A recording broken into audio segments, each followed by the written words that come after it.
Hello, everyone, and welcome back. We are here to continue our four-part, four-week series with the lovely, engaging, beguiling, mysterious, gorgeous ladies of the Celebrity Memoir Book Club. And we are here to discuss the second of two books, in many ways a spiritual sister to Rich Dad, Poor Dad, with many, many differences, which we'll get into. Lean In by Sheryl Sandberg. Can we do one more?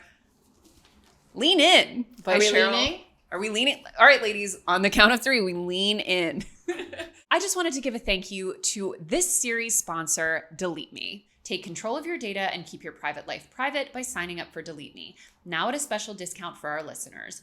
Today, get 20% off your Delete Me plan by texting TFC to 64000. Text TFC to 64000. That's TFC to 64000. Yeah, so we're here to talk about Lean In, which just for catching up, the last two episodes we discussed Rich Dad, Poor Dad by Robert Kiyosaki, which is a dark, sinister cloud that has settled over the personal finance community for the last 30 plus years. And in some ways, I think Lean In is an interesting example of maybe less sinister, but no less sort of pervasive cloud that settled over women in the workplace of a certain era, kind of a proto-girl boss type figure.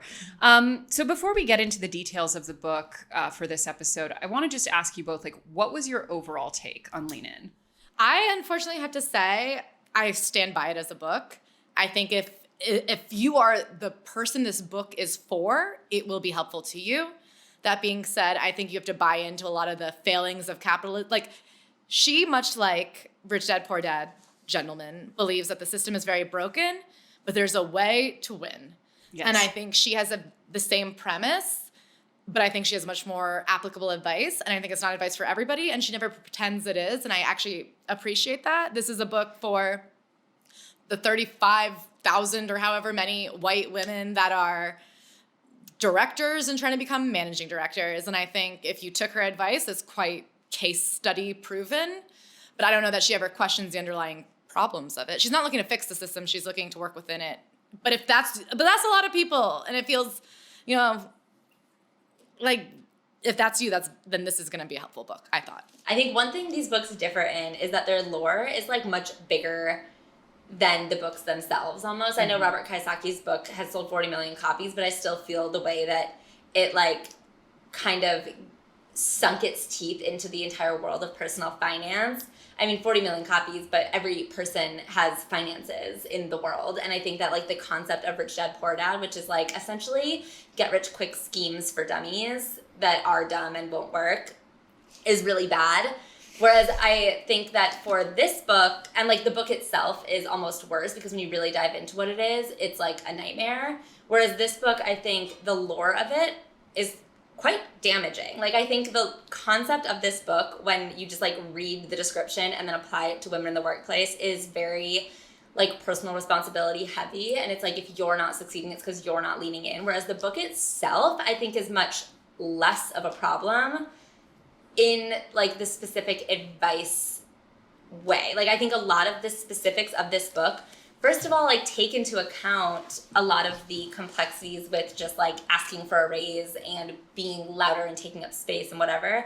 Whereas like the lore of this book is, I think, very like if you're a woman who's not like knocking down doors, saying I deserve to be the CEO, you're failing yourself and women everywhere. I agree. I was shocked to see how much this book actually takes on the criticisms that I think it receives and addresses them. Yeah.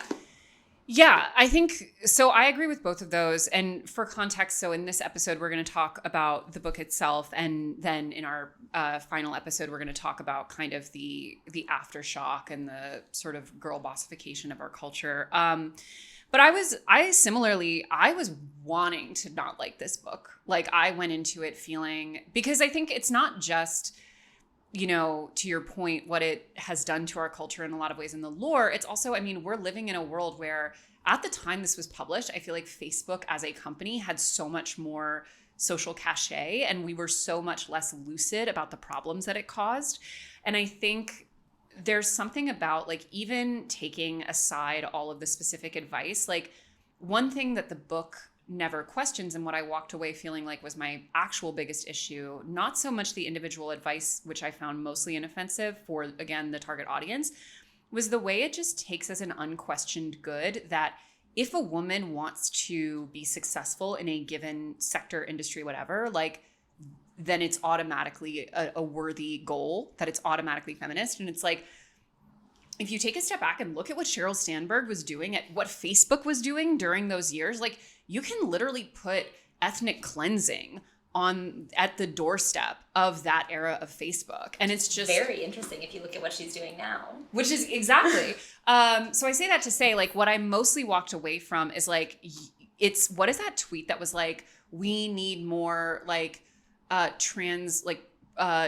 drone pilots of color, or like prison wardens of color. Like, it's very much like, we need to just make sure that whatever god-awful thing is going on in the world, that their board is half women. Exactly. And I think I like personally know women who this book I think would help in terms of they're turning 30 and they're looking to get raises that they feel they deserve but aren't necessarily getting. And they're thinking about having children and how are they going to keep working 90 hours a week, but also be home for dinner. And this book answers those questions. The question that never gets raised is, of course, the women whose money you're completely exploiting and stealing for profit to give back to your investors. How are those women going to get home for dinner? But those aren't the women.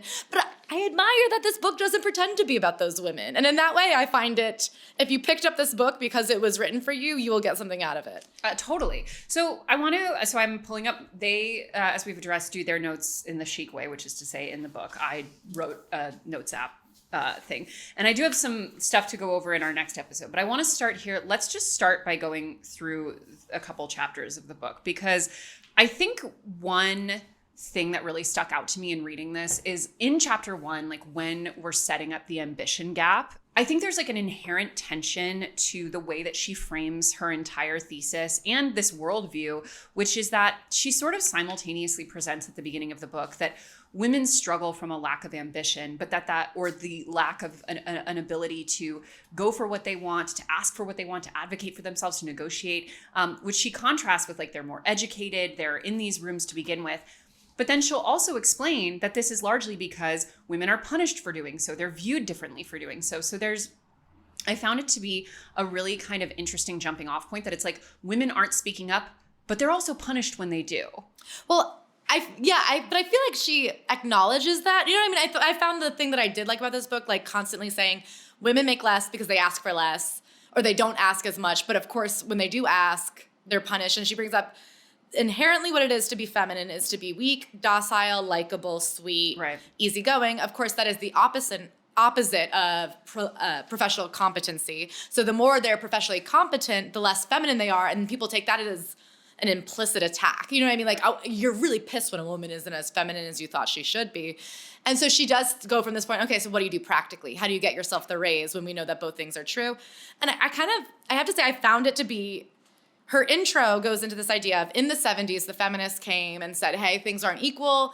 The Equal Rights Act for gender got passed. And there was this idea that, okay, now that more women are entering the workforce, there'll be more women in power. And then at some point, the slope stopped sloping and it kind of flattened out. And she's going, I'm looking around and the percent of women that were in college are not the percent of people in the boardroom. What happened there? And I do think it's a valid question that we're currently seeing the answer to is tradwifeism. Do you know what I mean? Like, I do see this as like, you know, like it is a valid question. We are still dealing with what the answer is right now. And I don't know that Ballerina Farm is necessarily better or worse than being like the CEO of a drone company. No, I guess, I don't know. It's interesting that you bring up the tradwife thing because as many people have rightly pointed out, all of the like tradwife influencers are like businesswomen. Yes. Yeah. And they are running, in the case of like a Ballerina Farm, 8-figure operations, at least probably, and at least one, if not multiple ones. And it really like, I think it's interesting because I think if you were to read the advice of this book, to me, especially in the more practical chapters, it really feels like there is an aspect of assimilating into masculinity and emulating masculinity. And to me, tradwife culture, like someone who's like a lean-in feminist would be revolted by that because it seems to be leaning further into these like rather misogynist perceptions of femininity. But to me, it's like, these are almost indistinguishable. They're just slightly different approaches to the same thing, which is like, go about, a man's world in a way that will either speak to him or please him. Yeah. Yeah, and I think it's really interesting the way, I think a thing that I give this book credit for is that there isn't necessarily an answer besides those two things. We recently did Connie Chung's book, and she obviously was a kind of trailblazing female newscaster who was the first woman who anchored the CBS Evening News, the second female anchor. And one of the comments that we got about it from someone who read the book was that she seemed a bit pick-me. And I was like, right, but we are still in this world where it's become part of the boys club or please the boys club. There hasn't been a third thing carved out yet. And I think this book asks what it is, which is kind of a first step that still no one has figured out. And who is doing that? I also that phrase pick me, it's like she had to climb a corporate ladder where then she did have to get picked. She had to be picked to be the anchor, and someone had to do the picking. And what is the alternative? Have women only news? I don't know if that's really the world we're working towards. Do you know what I mean? I don't know that I want news for girls. That exists and it feels just as infantilizing. And this book does do I think a decent job of saying it's women's responsibility to lean in and it's men's responsibility to listen. And I think one of my biggest takeaways from this book is that this feels as someone who was a young person in a corporate environment for 7 or 8 years, I do think this book feels like it's more beneficial for people in executive positions. I think that there's a lot in this book that you can tell people to ask for a raise and how to ask for a raise and what to do. But unless you're telling people who are at higher levels to actually listen and actually be mindful of their biases, it doesn't do anything. And I think when you are an executive level person, you think, well, I'm successful, I've gotten here, I don't need to know anything else. And right. This book, I think, is much more beneficial for a higher level person who needs to acknowledge their biases than it is for a lower level person who needs to ask for a raise. Totally agree. Any quotes you guys wanted to highlight from chapter 1 before we move on? So the story of chapter 1 that kind of brings forth this idea of leaning in is she talks about when she was pregnant and she had a very difficult pregnancy. Mm-hmm. And one of the things that was hurting her was parking. She was parking in the back of the parking lot and having to walk, and it just did take a toll on her that it wasn't taking on the unpregnant men. And so she goes in very upset and says, I need pregnancy parking. And right away, Larry Page, I think, Larry Page goes, oh, yeah, I just hadn't thought about it. Totally, you could have it. And she says, how many things are women taking on the shoulder for no reason? And I guess the thing we need to take into account here is she was employee 4. She had been here for a while. Google is, at the time, I'm sure they thought of themselves as progressive, cool, liberal, coastal tech bros who don't give a fuck. I do think it is helpful to sometimes tell yourself you can make change. Oh, 100%. And I think that she goes, listen, you cannot beat sexism. Here are some tips that you can do to try to make it better. And I think what else are you supposed to do? Just get beat down and be I never got a promotion once in my life. I don't know. I don't know what else you're supposed to do in that world. Yeah. Yeah. And in the next section, she talks about stereotype threat and the stereotypes of women in the workplace and how there is a social scientist backed term, stereotype threat, which means that when people are aware of a negative stereotype, they're more likely to lean into it mm-hmm. in a way. And she talks about the way that the harried working woman is exacerbated by working women who need to be busy and having intense coffee cups and frazzledness. And she says the stereotype of working women is not good. It's not attractive. And how do we give women permission to make it part of their normal, to act normal as working women? Mm-hmm. And how do men give women permission to agree that working and being a person with a family is normal? Because for men, it's just the standard, and women have to prove it.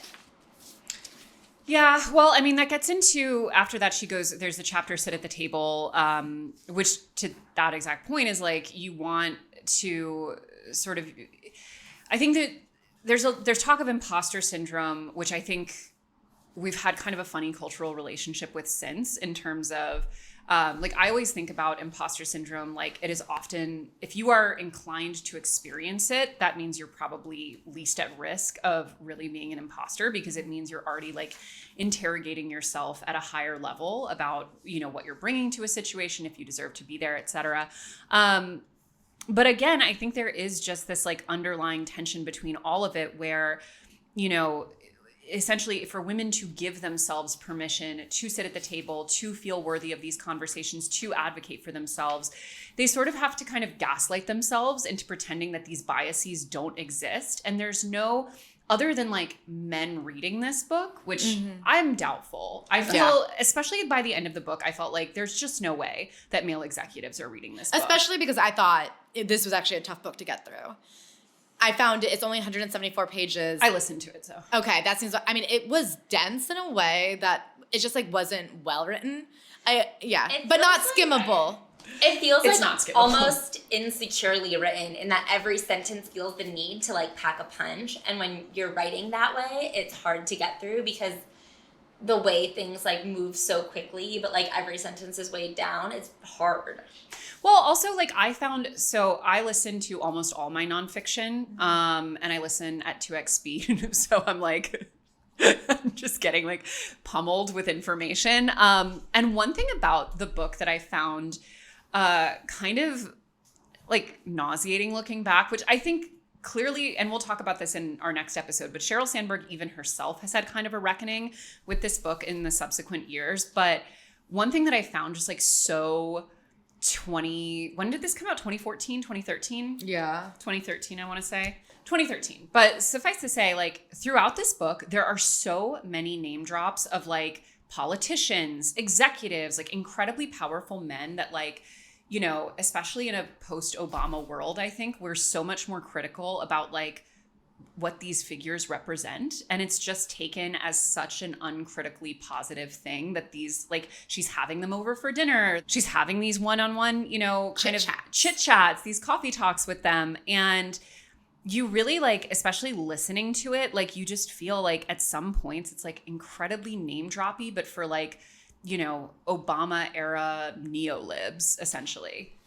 Yeah, I find this book, like, again, if you question at all, like, the structures at which she's, like, actually upholding, it's horrible. But, like, in the fake Sims world where everyone agrees that, like, the current structures of capitalism and government are fine, like, this is how you move forward within them. Totally. And I mean, I think I found, when I look back, and I read it when you were reading Rich Dad, Poor Dad, so the first half of it. And so like, it's interesting now at a distance to see what stuck with me. And I do think there's the one story she tells about at the end of a talk, she says, okay, we have time for like 3 more questions. So okay, this one, that's what I was about to talk about. And so she says, so 3 women get called on or something, 3 women, whatever. 3 people get called on, but men keep their hand up. And so she keeps like being like, okay, well, what about you? Okay, what about you? And someone points out to her, you know, at the end of the day, like 7 extra men got to ask questions because they didn't listen to the rules you said existed. And now I feel, and she goes, oh my God, you're right. I was allowing men's like rudeness to give them an unfair advantage. I have to look at myself in that way. And I do think like things like that are helpful. But she also says specifically, in a world where we want, like in a world, if we want a world with greater equality, we need to, like, women to keep their hands. She like tells women to keep their hands up. I guess that's good. Why should? But I feel like it's acknowledging that like things are unfair, but they are. They are unfair, but I feel like it's not like women don't need to keep their hands up. Men need to like listen. You know. I guess, but like. But that's like not life. I don't know, man. Like we are doing this interview tomorrow. I'm very excited about, and we got it because like I was feeling like I have to go after the things I want more. I saw this woman in an unprofessional way. I kind of accosted her and said, please do my podcast. And now we're getting it. And she was like getting her photo taken at the National Book Award. Oh, wow. And I was like, stop the photos. Can I ask you something? And I don't think that that's like but also, I don't know if I had waited politely. I don't know. But then she like has the other conclusion of like, and we also need to be better about like, like checking in real time for these biases and like, Well, at the end of the book, there's an example of a professor who realizes that lawyers, like male law students, will raise their hands more than women, and then that counts towards participation, and then they get scored higher. So the thing he started doing was no more hand raising, I'm calling people at random to make sure it's equal. So like, you know what I see? Like she offers both caller honor and hand raiser answers, which is women need to keep their hands up and the people in charge need to be more aware. And and I feel like that is the thing, is like at the end of the day, I feel like this book is like, to me, for the people in charge to like correct from the top down more than it is for like women to correct from the bottom up. I guess, can I say something? I guess I feel like watching my friends navigate these corporate professional worlds, seeing how I disagree. I think like I know women who, if they had just asked for what they wanted, would have been accommodated. Yeah, I guess I'm going from my personal experience of like asking for raises more than once and being told no every time. Yeah, but I feel like you worked at a lot of startups and you know what I mean? No, this was at a big company where like they quite specifically. Yeah. Like I have like very specific, like the thing I'm thinking of very specifically is one time the person directly above me who was like really a half step up was leaving the company, and I like put myself out there. I went in and I made an appointment with my boss, and I said I would like to be considered for this role, and I was about to be leaving for a vacation that I'd had scheduled for 6 months, and like the first vacation I ever took. And they said, yes, when you get back we will interview you like this and give you the same opportunity as we would any other candidate. And then when I got back, they had hired someone. I guess I do think that like, and then when I got a job like in New York for the first time, I like called back and I asked for like a relocation fee, and they said no, and you should move to New York in the next 2 weeks. And like there are a couple things I can think of, and like yes, some of them are startups, and then I worked at another company where I was doing 3 jobs and I asked for a raise and I was called greedy. Like I have asked for a raise a couple of times in situations that like were startups, but I will say like I specifically find the advice from the bottom up to be like very dependent on like the culture of the person you're talking to, and like whether or not they care about like creating opportunity and like nurturing this people they've hired. Because overall, if you are not dealing with someone who cares about that stuff, you can ask for whatever you want and nothing will happen. So I am someone who has never shied away from sharing my opinions online, which does not always sit well with everyone seeing it and can make you even more vulnerable to being attacked or targeted. I've had some pretty scary harassment campaigns in my day, to be perfectly honest, and in the past few years especially, I've tried to get a lot more thoughtful about how I'm protecting my information online. Because there's a lot more about you that's discoverable than you probably realize. And people called data brokers make a profit by selling your private details. This can lead to identity theft, phishing attempts, harassment, and unwanted spam calls. But now, thanks to Delete Me, you can protect your private information. In order to protect myself from these data brokers, I've personally used Delete Me. Their team of experts have found and removed my personal information from hundreds of data broker websites.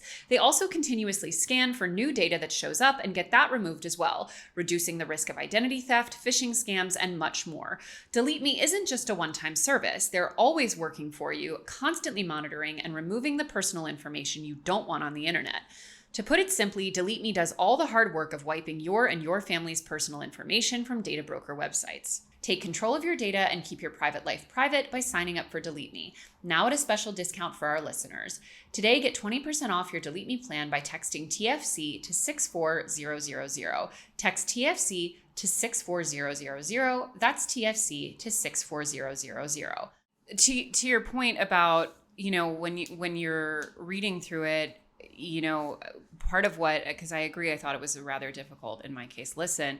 And part of it is because in addition to making to everything having to be punchy and having a little moral in every single story and an anecdote for everything, there's also that constant sort of equivocation and being you got to ask for it. They're not going to like it. And the entire next chapter is about likability and how women versus men are perceived and sort of the pressure on women to be likable. And, there's kind of what's frustrating about this book to me is that there are so many instances where no matter what the outcome is, because if you were to tell that story to Sheryl Sandberg, I imagine, and like she would be able to point to her own book and say it makes total sense. Do you know what I mean? And like she would probably venture to guess that there are men at your company who had similar requests or done similar things who were treated differently because, as she points out in the book, for the exact same behavior, women are perceived completely differently.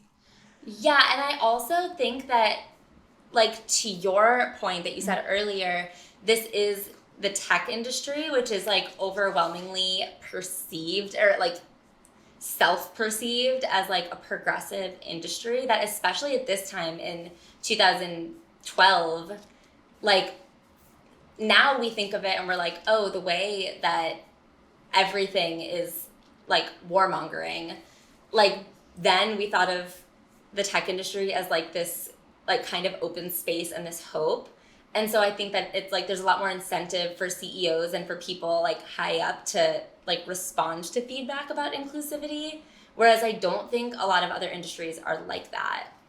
No, I agree. And one thing I will give this book credit for is it does accurately point out that often female leaders can be some of the worst perpetrators of some of these really sort of negative and punitive perceptions. And I think that's totally true.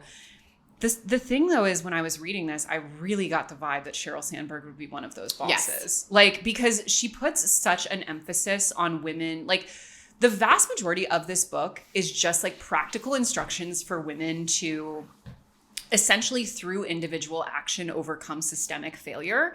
And to me, nothing is more of a red flag that you would be a nightmare to work for than you insisting that if someone is, by your own admission, suffering as a result of systemic sexism, whatever the case may be, that is a direct result, at least in part, of the fact that they didn't like raise their hand enough in a meeting. Yeah. I mean, I also think like something she points out that's true is the more you think you're not biased, the worse you are. Right. The more you think you're aware of biases and like, therefore, the people who think they're the most liberal are the ones that are going to be the most fucked up because they go, well, not me, I'm aware.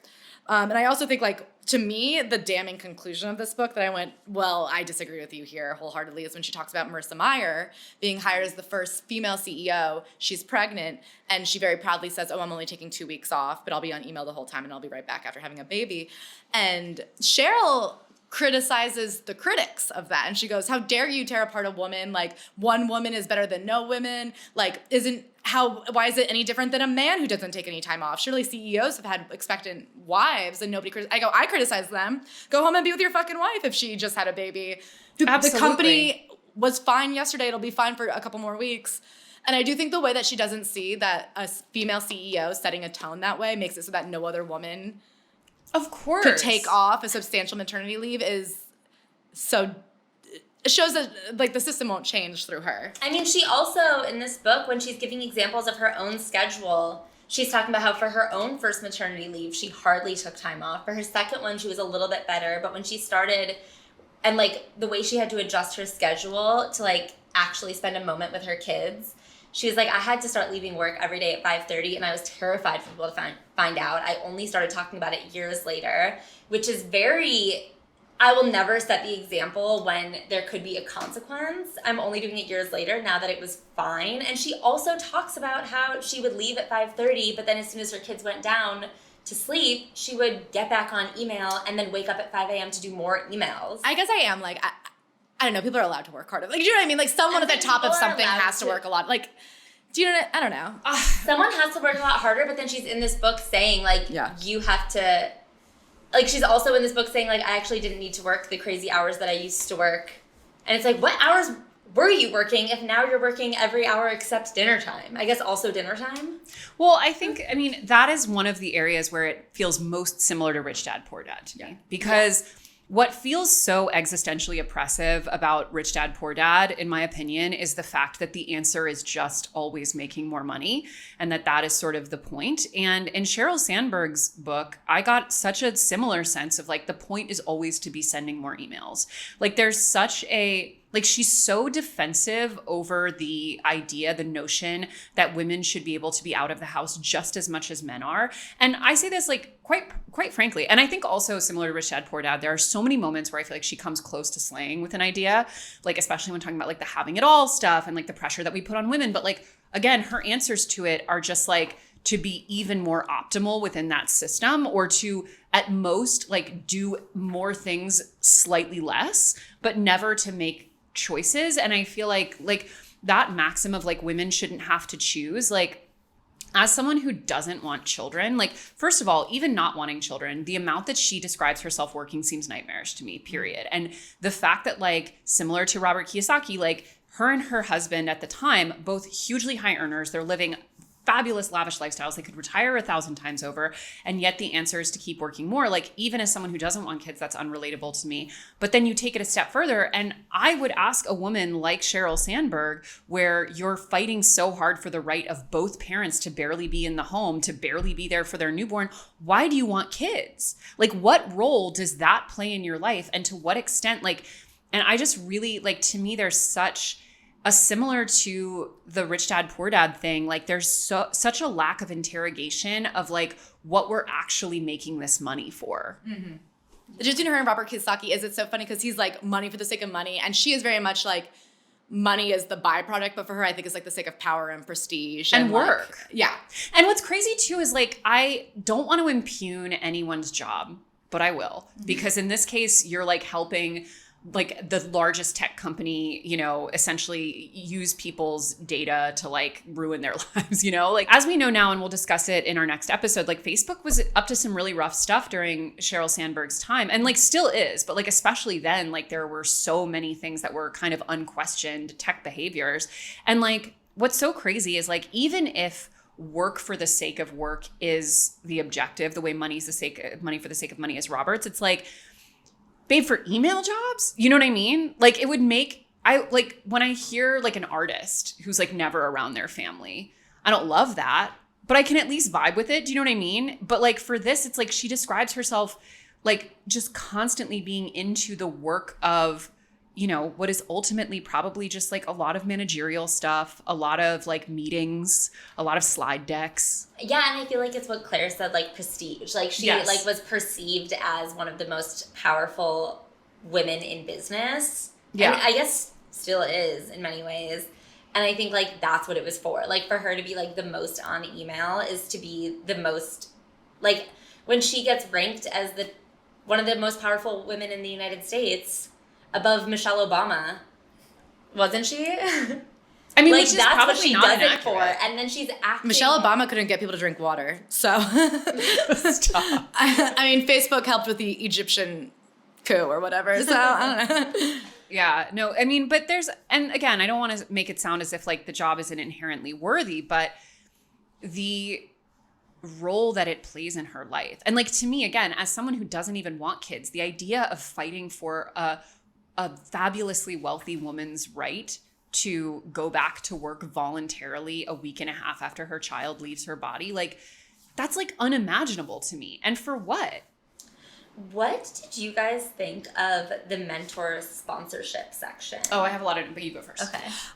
I guess I'm like a capitalist shill, but I do think like I thought the thing she was saying was very valid, that the idea that women were told you should have a mentor. So basically she's talking about how everyone was like, oh, women need mentors. And so women just started coming up to her and saying, are you my mentor? Like, can you mentor me?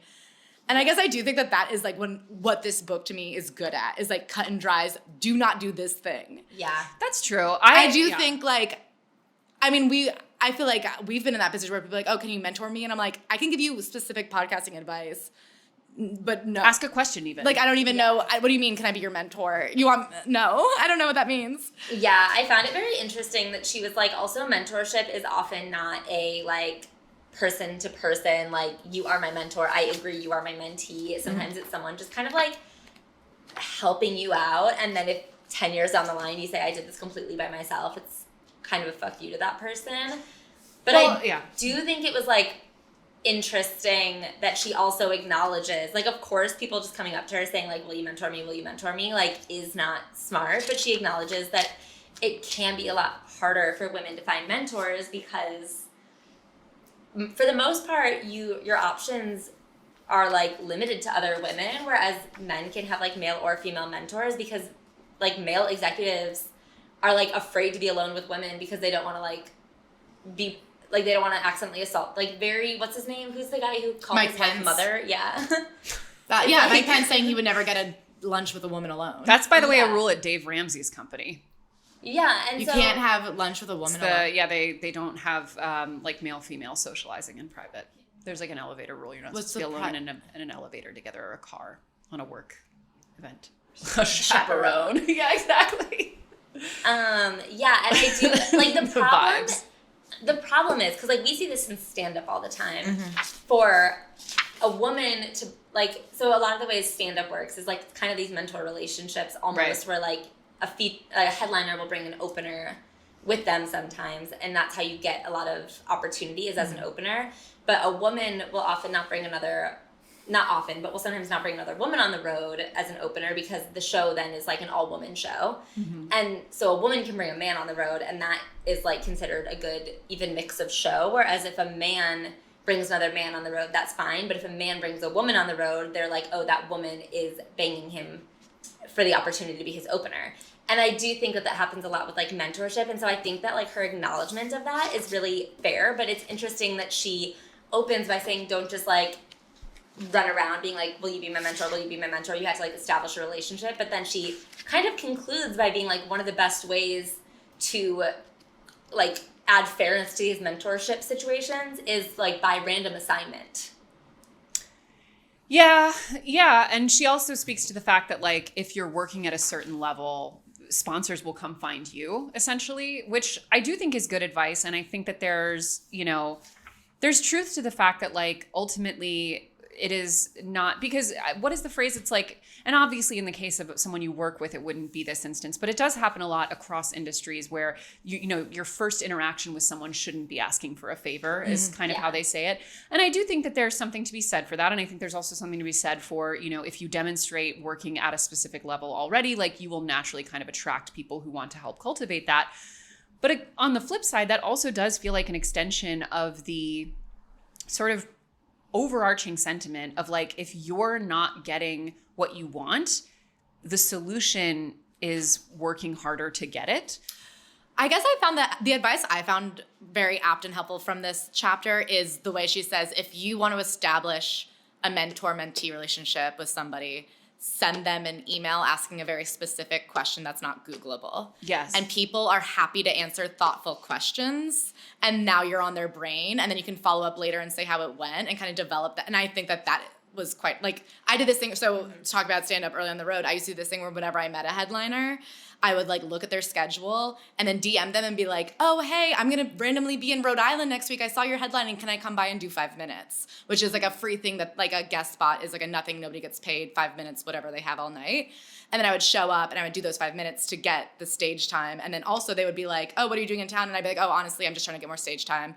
I don't actually know anyone here. And then they'd be like, oh, that's so much gumption. Like, I'll let you do spots in New York for me. Like, I appreciate the hustle. And that was kind of like my equivalent of like asking for a very low lift thing that then like established a relationship. But it was like a specific, easy thing for them to do for me. Totally. And like, I do think like that kind of, there's like professional equivalents of that, like in corporate worlds. And I do think if you have a smart question, a smart thing you've noticed, people are like, think about how happy you'd be to help anyone and answer an email. But the thing I can't stand is someone just coming up and saying like, oh, how should I start a podcast? I don't fucking know, man. I can't start a podcast for you. I can't. They'd be like, oh, can I do, people will be like, can you just post my podcast every week? No, I can't just like share your, like, I don't know. There's like things that I'm not just going to I couldn't hand you my success if I wanted to, but I will answer any specific question you have. Yeah. This is a small digression, but on that note, one thing people have a tendency to do to me, I think because of what I talk about with regards to money and business and things like that, people send me manifestos. Like, they send me multi-page long emails that are about, sometimes I'm getting attachments, like, that are about their own financial story, their business idea, like all these things that are like and often are full of incredibly kind words. I'm not trying to deny that, but I think people often underestimate, like, when you put whether it's a very broad request or something that takes a lot of time or just like a huge chunk of text in front of someone, like you're adding work to their plate. Like you are taking something out of their day. I mean, and also to ask a question of somebody who has spent their life answering that question generally. So like if you DM us and say, oh, what did you think of this memoir? Well, wouldn't you know it? We actually had a lot of thoughts and we put them in a very consumable 90-minute podcast that you can listen to at your leisure. When people ask us like what equipment to use for podcasting, we're like, you've done articles I've done articles about like what equipment we use for podcasting with links. That being said, if you came to us and said, oh, like, have you had different experiences with networks? I'd be happy to sit down and give you every experience I've had with every network and what I've heard, because that's not something we've put. You know what I mean? Yeah. I do think that there's... And then the other piece of advice I think she gives in this chapter that I think is like the best advice in this whole section is peers can mentor or sponsor one another. Yes, I did like that. Like I really think that is helpful information that people, a lot of people I think completely overlook when they're thinking about how to climb corporate ladders or how to climb certain scenarios, is they like only ever look up. And they're never looking side to side when, like, in reality, the people sitting next to you are the people who are going to climb with you. And, like, it will be a different rate. So if one person, like, and then also just bouncing experiences off one another can be one of the most successful ways to, like, leverage raises, to leverage certain opportunities, is to, like, know what the person next to you is getting and talking about and thinking. And, like, not even in, like, a schemy way, but, like, in a... No, I mean... everyone is, like, aware of what's going on in the company. No one is, like... You can, like, work together, not fight each other, and, like, you're becoming the new class of upper level. And also, as you go through your career, the likelihood that you all end up at the same company is very small. The chances are you'll all scatter throughout the industry, and now you have, like, multiple connections, and who knows who raises higher or lower. I mean, in comedy, it's very much that. Like, I think a lot of people make the mistake of wanting to only interact with people that are above them, thinking that that's helpful. But, you know, your class of new comedians are going to raise eventually, and you're better off having become friends with people on equal footing than to always be like the kid sister of someone who's 10 years more senior, because they're always going to be 10 years more senior. Yeah, and she points out that like they're often just way less aware of like what's going on at your level.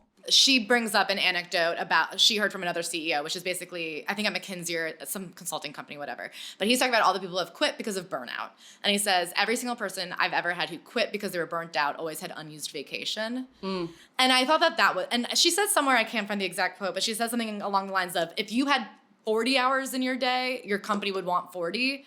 You only have 24, and that's why you're only giving them 24. Like, make your own decisions. And of course, as you've pointed out, the decision she made is I'll give you 23.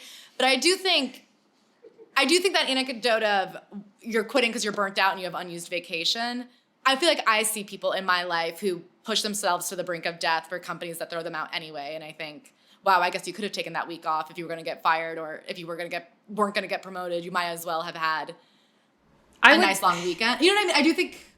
the problem though, and that I think like why that didn't hit for me personally was that you could easily then turn around and say, given everything that you've outlined in this book, why would you not think a woman would be disproportionately punished for taking that vacation time? And more importantly, you keep stressing how much you don't take your own vacation and you're rushing back to work. You don't even take your maternity leave. So what example is that setting for the women who work for you? But yeah, and also even just to like, I know the company I worked for was like toxic and evil and like a kind of messed up startup.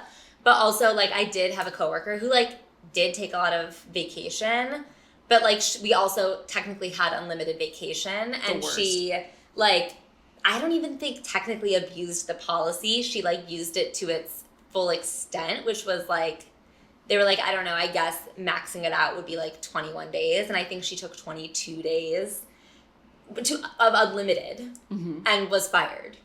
And so like... I mean, the problem, I guess, with the examples you're bringing is like, you're bringing up you at 22 and like that girl Elizabeth who was like not a good employee. You know what I mean? I guess I am like, I don't know. I think it's common. The thing is, she was a good employee. Like, we all...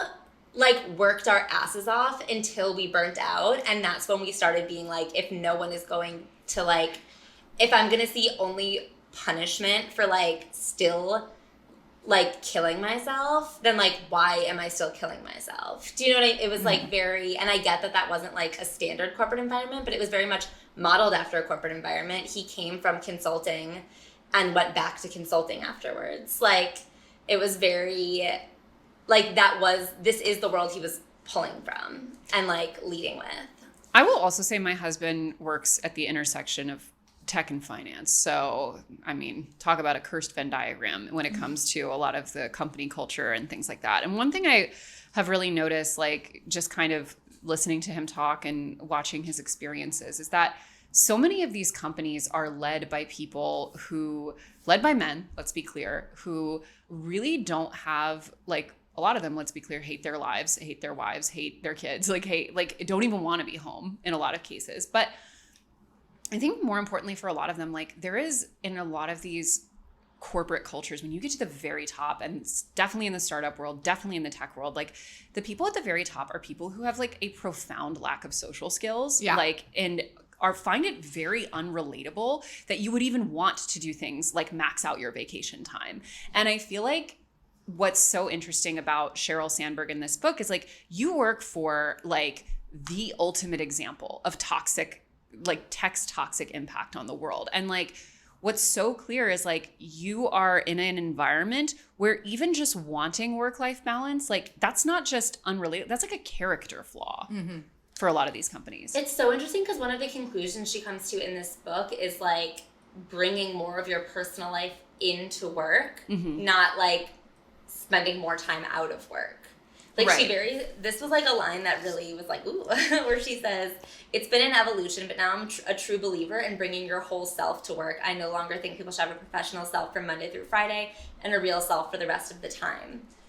And it's like a very interesting conclusion to come to be like, be your work.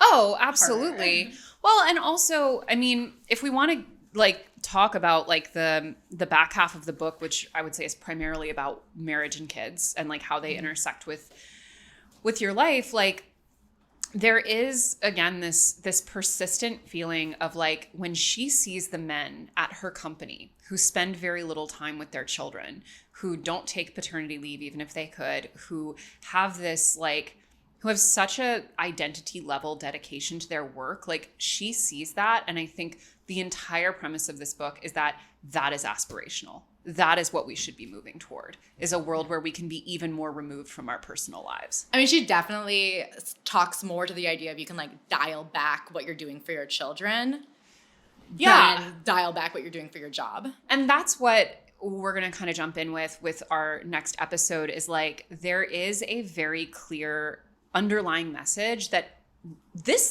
most of these lessons, especially for the second half of this book, are only applicable if you can afford full-time childcare. Yes. Period. Yeah.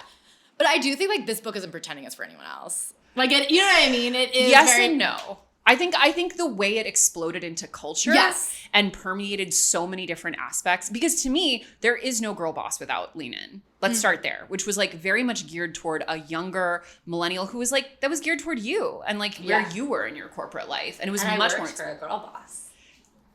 There you go. And it's much, and I think like these methods, I think, were very much used to permeate the culture and speak to women who are very far removed from like the chief whatever officer of Facebook. I can't remember. What was her title? COO? COO, yeah. Yeah. Chief officer, I think? Yeah. Chief operating officer. So, okay, before we move on to our next episode, are there any other lines you want to highlight, specific anecdotes you want to talk about?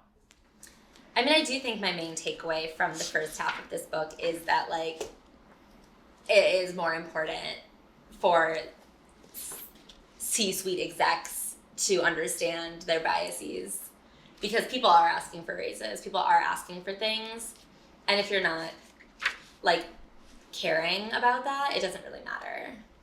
It's true, although that very much gives the vibe of like there's not going to be a pool, there's not even going to be a house. It's like they don't give a shit, they don't care, they want to burn you out, like in a lot of these companies. I would love to know exactly what, after reading her book, she says to people who like come to her applying her exact advice. Well, there's a lot of interesting things to talk about what she said since. But what about you? Any last thoughts on the book itself? No, I did find it from a writing perspective very difficult to get through. I was stoked to see it was 175 pages, and it took me way longer to read than Rich Dad, Poor Dad. Rich Dad, Poor Dad was so crazy, though. Like, it's just the writing style was... I'm like... given that I listened to it, it's hard for me to even picture what that was like absorbing with your eyes. I guess I can't skim. I'm not a skimmer. And so this was like a book that like every sentence I'd have, if I missed it, I'd go back and reread. Whereas Rich Dad Poor Dad is something that actually you can, like, it was very easy for my eyes to glaze down over and say, well, these 3 pages actually don't do anything. Well, as we said, he was very much, I mean, he was in his Dr. Seuss era, just like there were so many passages that were just repeating something 5 times. Yeah. So that, I appreciate it. Okay, so we will be back next week with our episode that is more about everything that has happened since Lean In, and just some kind of general cultural talk about the arguably damage that has been done to women everywhere from the lessons in this book, and what Sheryl herself has to say she maybe would reconsider if she were writing it now. All right, bye guys. We will see you next week.